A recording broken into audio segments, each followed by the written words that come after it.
Welcome to or welcome back to the channel. In this video, I head down to Duchy Shooting Association, where I got to spend the day with Benchrest UK. I got to meet some absolutely brilliant people. I told you to say that, didn't I? Yeah, don't hit me. I got to see some phenomenal kit. And this is the world champion winner, is it? First prototype, literally serial number 000. But above all, I got to learn more about the dark art that is Benchrest shooting. Also in this video, I'm going to be shooting my HW97 from Weihrauch. I've really missed shooting this. One of my favourite spring-powered rifles.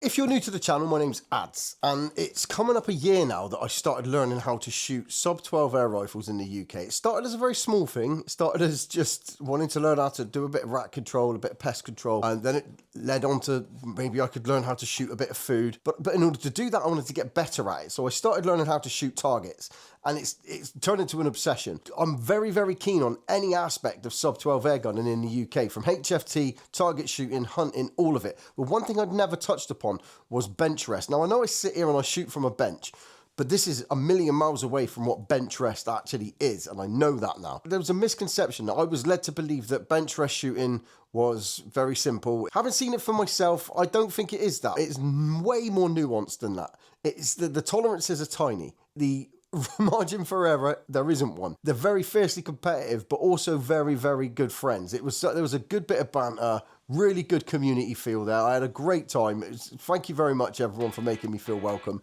But now, while I zero this scope in and have a little bit of a shoot, catch up with an old friend, you go and see what happened when I went down to Duchy Shooting Association and spent a day with Benchrest UK.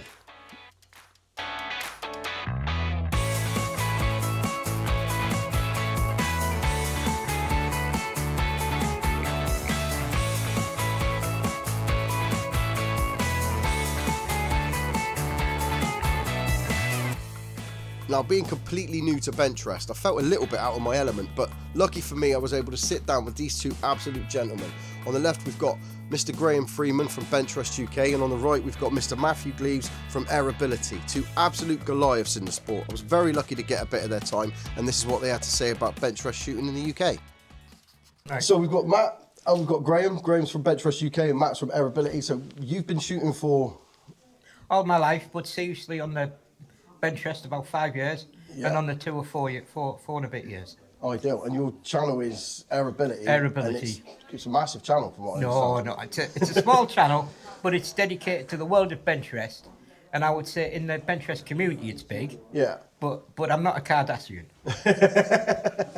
You shoot sub-12? Sub-12, 25-metre air rifle. Right, yes. okay. What made you choose this discipline? Well, it's the most physically easy. I can shoot on equal terms as people who were able-bodied. Yeah. At these competitions. I do quite well at it over the years, and I've really enjoyed it.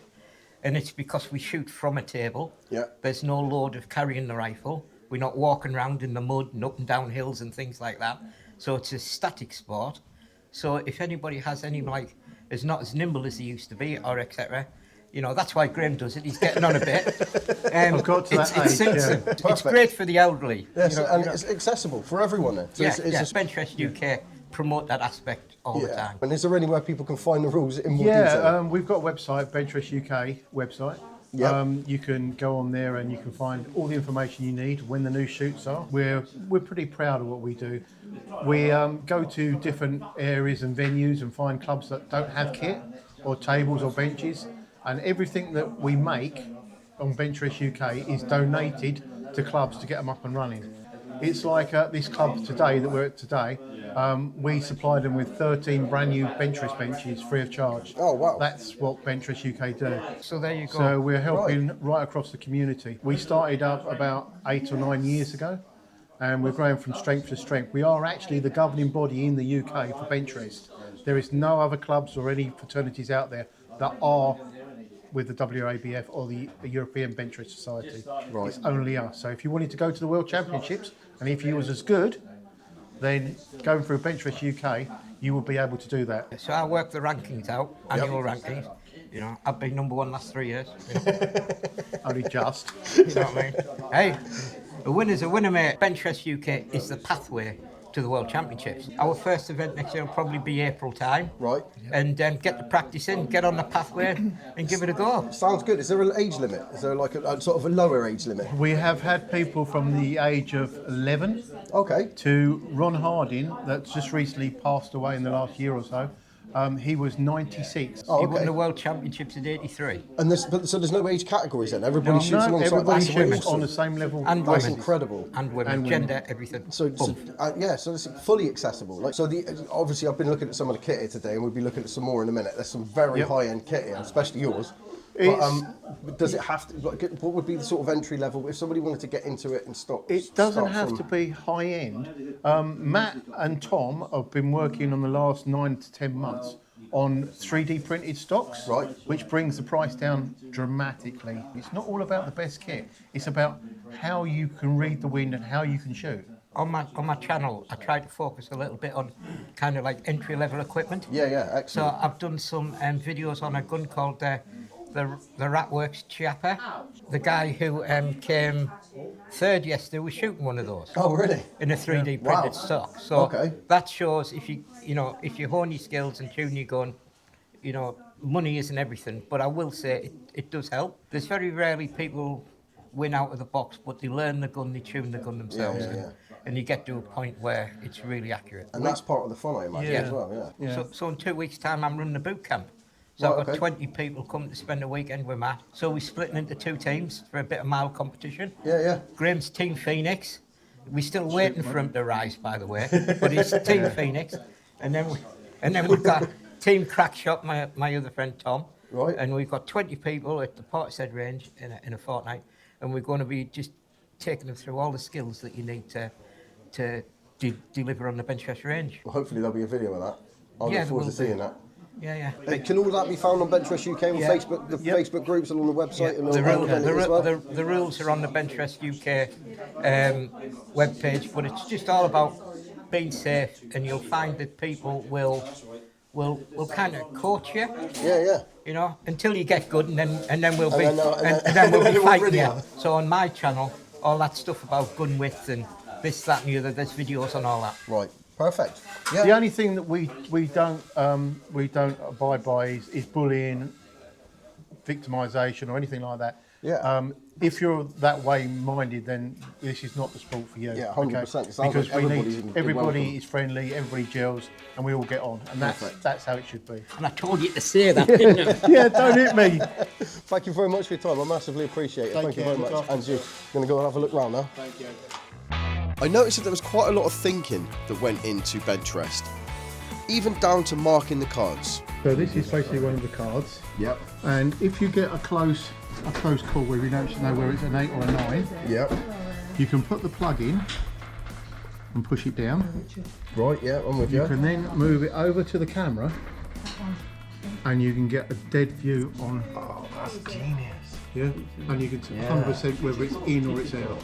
But what I hadn't taken into account was how much people that shoot Benchrest think about their equipment. So these are like the high-end ones. Even down to the design and the execution of their weather vanes and their wind indicators. Graham very kindly showed me his. We've got the wind directional. Yep. Yeah, this gives you how far it's going up and down. The prop goes round to give you a speed thing. This crosswind indicator, Right, yeah. this shows you the wind from left to right. Bloody hell, yeah. Okay. Covers all bases. And this is your up and down indicator that tells you whether there's any up or down draft. Oh, that's very sensitive as well, isn't it? Yeah. So that's weighted. And this is your design? This is all mine, yeah. Yeah, perfect. Yeah. Oh, there you go. Tom designs these, doesn't mean my name. Right, okay. We designed them together. And packing, storage. Awesome. That's genius. Yeah. Very clever. So I was really lucky to be introduced to the man behind the company that is ETS. And he talked me through some of the bits of equipment that he makes. So I'm here with Tom from ETS. I'll put links in the description. Tom's going to show you this. This is the prototype for... Yeah, so this was the first prototype, literally serial number 000. This was my own rest. So when I started doing bench, there was not much available here in the country. Like, nobody was doing anything that was, I say, precision enough for what we want. Right. I wanted something that was going to last a long time, could take any kind of weight rifles. You can use like up to like 308 on this thing. Wow. Has a ridiculous amount of adjustment, because one of the worst things for it is the adjustment on the rest. Usually have got about that much, which doesn't really do a whole card, where this has just got an absolute ton of movement. So you can put 2 targets side by side and get the targets, which a lot of them you can't do. So with the normal joystick rest, you've usually got to hold the handle, do your left and right, up and down movement. So one of the big things with this was the built-in handbrake system I did. Right. So to you do your up and down, pull the trigger in, let go. Now this is absolutely solid. I'm keen on that sort of Yeah, thing. and then your left and right is just across the bench, which is great. But yeah, it's incredible. one of the things I had to account for was your course height adjustment. I'll just undo here, undo there, do that up and down. Of course, the handle sometimes wasn't on the ground, so just added in some little extra posts, so you can just put the so you base can knock it down. up and down. Yeah, Right, just to match the course adjustment. So what would be the parameters? What are the rules and the parameters? Like, do they have to be a certain weight, width, height, or is there? So with the rest in WRABF Benchrest, there is no real specific rules.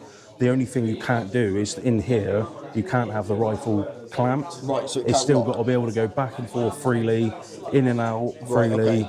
That's pretty much it. So this one here, this was a first off prototype, this one. Right. So this is going to be our friendly option. The base is 3D printed to take the ball bearing jack. So the ball bearing jack you can literally do, I think it's about a turn and a half will cover a card. Right, okay. So one of the things with what we call mechanical rest like this, is quite a lot of turns normally to get across a card. Yeah. Which, if you're going from a sighter, which you can shoot as many times as you want, to come back to the marked targets can take quite a long time. Right, okay. Where this one's a quick dun, dun, done. Right, okay. Which Yeah. And then the up and down movement is done on this one here, Precision Lab Jack on top.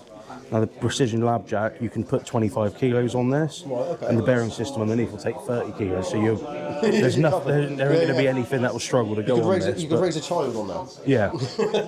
Yeah, perfect. Yeah, we'll have to give this one back because Phil's about to start shooting. So a huge thank you to Tom, but that was my cue to make my way down to the shooting line so I could witness for myself a little bit of sub 12 25 metre bench rest shooting.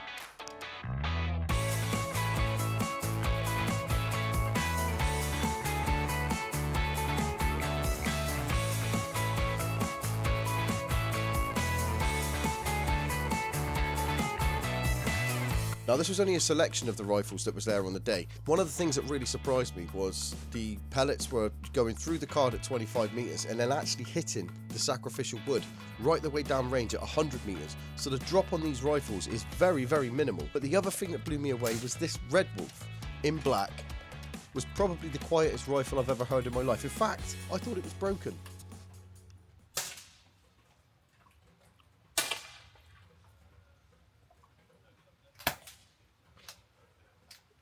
This day state Red Wolf here is the quietest rifle I've ever heard in my life. I've just sat while they all shot their cards for the first round, and this thing is supremely quiet. So a massive thank you to Benchrest UK for having me. I learned a lot, and thank you to Duchy Shooting Association for having me as well. And I will leave any links to anything you've seen, any information that you need, I will leave in the description, so feel free to check them out. I can't come to Duchy and avoid seeing this guy. So look who it is. Hello, YouTubes. You have that a minute, right? So what happened today? Because Ads is not around today, and it's been, well, you can see this that mud patch wasn't there when I got here this morning. That's how bad the weather's been. So how did your round go, Ads? Not too bad, buddy. Scored a 75 out of 80 today, so that's not shabby. But I did cock it up a little bit. I shot one out of turn. That's a loss of 2 points. And is that a donut? That's a donut. And then I used the wrong holdover on another target and plated that, so it's another point dropped. So technically, I should have walked away with a 78. But hey, I'm not sore with a 75. Not in these conditions anyway. It was horrible today. Oh, it's definitely horrible. Yeah. So this has been today. You don't shoot bench rest. No. So now Duchy Shooting Association now. You can do bench rest. What's the shotgun one? Shotgun, there's tactical shotgun and practical shotgun. That happens here as well. Yeah. There's the HFT, the FT course, and Yeah. there's the plinking range. So And the full bore range, obviously, for the powder burners. yeah. Yeah, it's all going on. I'm going to be sorting out my my membership soon, but I just haven't had time. But so yeah, ads. I couldn't come here and not say hello to ads, could we? Right. See you in a bit. See you later, YouTube. So that was basically my day with Benchrest UK. It was definitely a bit of an eye-opener. I did have, like I said, some preconceived ideas of it being easy. I'm going to say something controversial though, and this is just a beginner's perspective. So bench shooters, please don't come after me. But the sub 12 element of the bench rest shooting looked a lot more difficult than the rimfire. Now the rimfire, don't get me wrong, I've never fired one, so I don't know. So I'm speaking from a place of complete ignorance. But it just seems like the air side of it just seemed like there's a hell of a challenge to be able to hit that tiny, tiny mark. But anyway, I'm probably speaking out of turn. Please don't come for me in the comments. I tell me if I'm wrong though. If I am wrong, tell me, but be nice about it because I don't know. Move on to this thing now. I've really missed shooting this. I really have missed shooting this. This thing's phenomenal. I love it. Now I've tried all sorts of pellets with it and it does shoot absolutely brilliantly. But I'm going to try my very, very best to make these bloody Acupels work. Because I need them to work in something. So I've zeroed it at 35. It's not hitting pellet on pellet at the moment. It is still a little bit windy to be fair. But I am going to put a target up down there and I am going to see if I can get at least something going with these Acupels. I know it shoots really, really well with the Air Arms Diablos. But I want to just get these. I just need to find. Everyone talks about these like they're really, really good. I just wanted to show you something. You're probably going to think this is an advert. It really isn't an advert. A company got in touch with me recently, and people get in touch with me quite often, and I'm trying to sort of swerve away from doing reviews. I'll talk about stuff if it's going to be a part of my kit, and this has definitely become a part of my kit. Now, I am an absolute sucker for anything in a hard case. Now, I bought this one on Temu. Absolutely fine. It was about 20 quid, I think. It does what it has to. It holds stuff. The foam's all right. You know, it does bits and pieces. One of the problems I do have with it is they don't clip on very well. But, you know, for 20 quid, what do you expect? Now, when Lycus got in touch and asked me whether or not I wanted to try one of their hard cases, and I looked at the price of them and thought, do you know what? That seems like... I think they're about... I can't remember how much they are off the top of my head, but easily 2-3 times the price of this one. But when it arrived, come on. I mean, I haven't even done that. I haven't even plucked it out very well. There's room for some other stuff in here. You could buy replacement ones of these. The foam is way more firm, way more dense. And look at that. Truth be told, it is a lot better quality. Like, infinitely better quality. You get what you pay for, I suppose. Now, I'm not going to tell you they're the best thing ever. Because if you only need it to protect something lightweight and you're happy to do it, get them on Temu. Why not? But if you need to definitely look after something properly, those cases are bang on. And like I said, they haven't asked me to do an advert. They just asked me to show it one time. They said, just you know, if you happen to just point it out. But I actually really bloody like it. I'm a sucker for a hard case, though. I got a couple of targets with me. I'm going to do them at 35. I'm not expecting massively tight groups because this is the bloody Acupel. But I do want to see if I can get it to work just a little bit. As I said earlier, I'd be making this video anyway. I wanted to come and shoot the 97 because... well, I love the 97. I genuinely do love the 97. It's one of my favourite ever rifles. If you're new to the channel, this, like I said earlier on, I may have said earlier on, I can't remember what I've said and what I haven't. It just is what it is. But this rifle is incredibly special to me. I don't know why, it just is. I just saw it. My friend John from Hawk's Eye TV did a review on it, and I thought, that looks like a handy bit of kit, that one. I didn't really have any spring rifles at the time. In fact, the only experience I'd had with spring rifles hadn't been good. They weren't very good. Things like the Webley VMX and so on and so forth. But this one...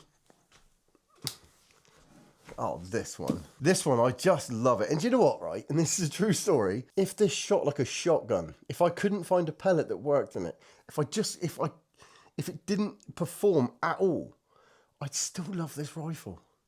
I don't know what it is. I've just got this affinity with it. Anyway, I'm going to go for the targets on the right-hand side and see what I can shoot.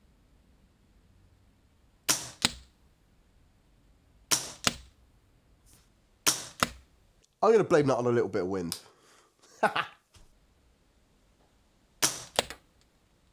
No, I can't blame that on wind, no, can I? Be honest though, these Acupels over 35 metres in this, they're not a waste of money anymore. They're actually doing all right. I've shot a few more while you were watching that video earlier. I have been shooting a fair few of them, so they're actually not a bad pellet in this rifle, to be honest.